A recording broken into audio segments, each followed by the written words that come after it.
Bonjour à tous et bienvenue dans cette nouvelle édition. Dans l'actu vendéenne de ce mercredi 22 avril, nous parlerons des difficultés que rencontrent les colonies de vacances et les centres d'hébergement pour faire le plein. Une campagne nationale de promotion vient d'être lancée, opération séduction donc pour redorer l'image des jolies colonies de vacances. Nous vous proposerons aussi jusqu'à vendredi une série de reportages autour du sommeil. Ce soir, focus sur le centre d'exploration fonctionnelle du CHU de Nantes, un centre qui examine et scrute le sommeil de ses patients. Et puis 14e édition du Rurathlon ce mercredi, une manifestation qui permet à des jeunes de 9 à 12 ans de découvrir et d'essayer pas moins d'une quinzaine d'activités sportives différentes. C'est un constat et ce n'est pas forcément une surprise pour les colonies de vacances. Depuis une vingtaine d'années, le nombre de jeunes qui partent diminue considérablement. Moins 200 000 enfants sur ces 5 dernières années. Alors pour tenter de séduire de nouveau les parents notamment, le ministère de la Jeunesse et des Sports vient de lancer une campagne de promotion. C'est la première fois en 70 ans qu'il tente de séduire ainsi et surtout de rassurer, car l'âge d'or des jolies colonies de vacances semble bien loin, comme celui des centres d'hébergement d'ailleurs. Reste alors à s'adapter. Les explications d'Alix Lanos. Ces élèves de Charente sont en classe découverte à Noirmoutier pour 3 jours. Une durée qui peut sembler courte, mais qui n'étonne pourtant plus les professionnels du secteur. Les classes découvertes, les séjours à thème et bien sûr les colonies de vacances, tous voient leur durée réduite d'année en année et la Vendée ne fait pas exception. Quand j'ai commencé il y a une quinzaine d'années, on faisait des séjours qui duraient 28 jours en colonie de vacances. Maintenant, quand on a 12 jours, c'est déjà très bien. 5 jours, c'est du classique. 3 jours, c'est très courant. On est maintenant plus sur des formules mini-camps que colonies de vacances. Des séjours plus courts qui coûtent évidemment moins cher, car c'est l'une des raisons principales qui explique la baisse de fréquentation des colonies de vacances. Outre les inquiétudes grandissantes de certains parents en matière d'encadrement et de sécurité. La peur de prendre le car, donc du coup, ils vont éviter, on va avoir des classes qui viennent de moins en moins loin. D'une part parce qu'il y a le risque, entre guillemets, dont les parents ont peur, mais il y a aussi un coût financier au niveau des transports qui, lui, par contre, devient exorbitant. Alors pour faire face, les organisateurs de séjours doivent s'adapter, reconquérir les classes moyennes, diversifier les activités, bref, réinventer la colo. Aujourd'hui, on fait en sorte de proposer des activités qui soient larges et qui ne touchent pas forcément l'activité nautique, même si on est sur un centre de vacances de bord de mer. Donc ça va être, par exemple, cette année, le stylisme de mode et le web reportage qu'on a mis en place depuis l'année dernière et qui plaît énormément aux enfants. Lieu d'apprentissage et de partage, la jolie colonie de vacances doit donc faire peau neuve pour séduire à nouveau les enfants et leurs parents. Cet été, 3 millions de jeunes de 5 à 19 ans ne partiront pas en vacances. C'est la première étape du plan départemental visant à développer le très haut débit en Vendée. Alors nous ne sommes pas encore au raccordement de la fibre optique, mais aux premières opérations de montée en débit sur les territoires les moins bien desservis, comme ici, tout près de Chantonnay, où quelques 200 foyers vont désormais bénéficier d'une connexion 2 à 3 fois plus rapide. Et comme eux, à terme, c'est-à-dire d'ici 2017, 30 000 foyers répartis sur 181 communes devraient être concernés par ces travaux.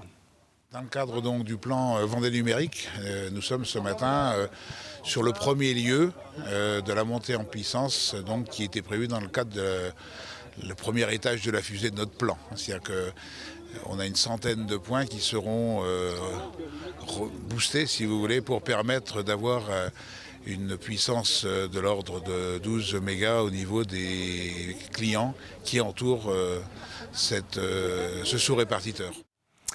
C'est ce jeudi soir que seront dévoilés les lauréats des trophées Avenir 2015. Je vous rappelle qu'il s'agit d'un concours récompensant les créations et reprises d'entreprises. Exemple avec la Pleine Nature, une jardinerie créée par Nicolas Courteau qui participe donc au trophée Avenir et qui a accueilli Pierre Dalessieux le jour même de l'ouverture de son commerce. Une date très importante pour lui donc, c'était il y a quelques semaines. Regardez.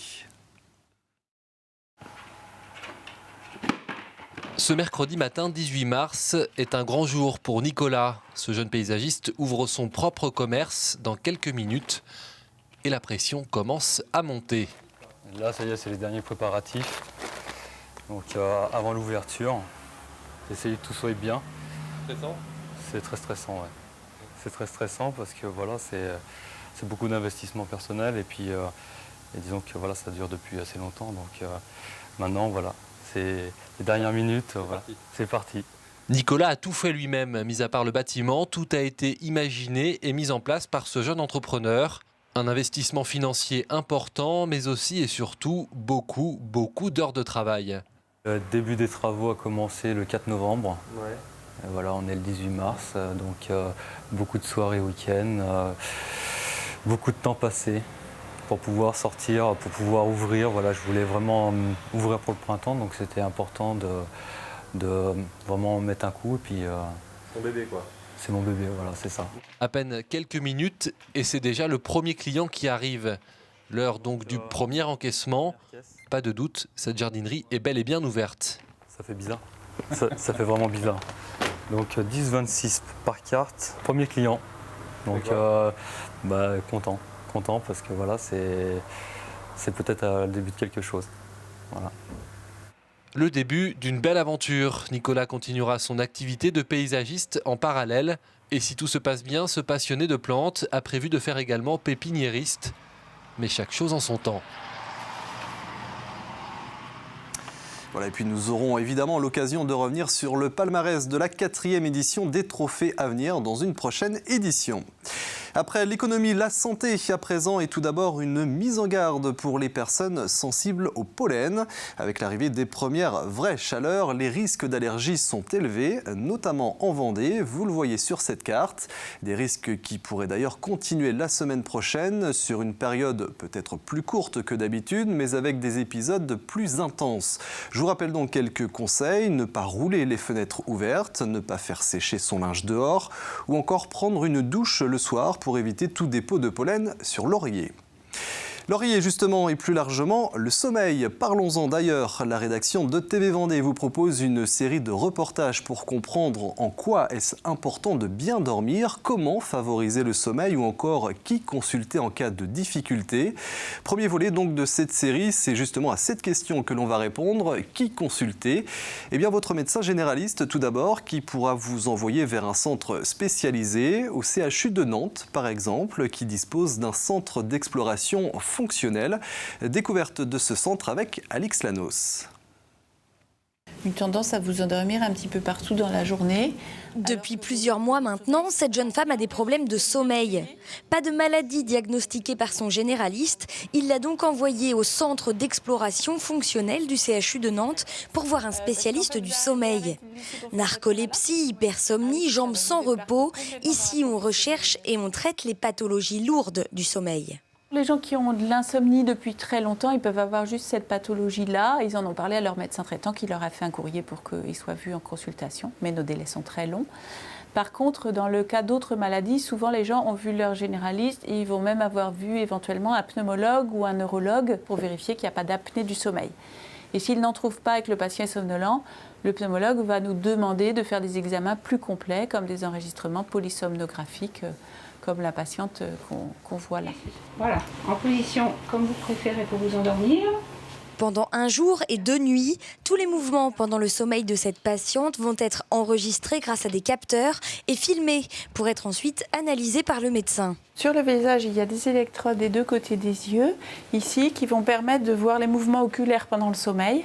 Et ces mouvements oculaires vont varier suivant les stades de sommeil, qu'il s'agisse de sommeil léger, de sommeil profond ou de sommeil du rêve. Après de multiples examens sans résultat, Aurélie espère ainsi mettre un nom sur sa pathologie. J'ai commencé à avoir de la fatigue.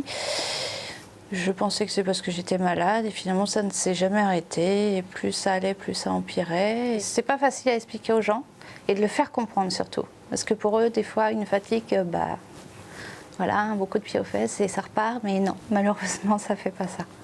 Narcolepsie, jambes sans repos, apnée du sommeil, il existe des dizaines de maladies liées au sommeil.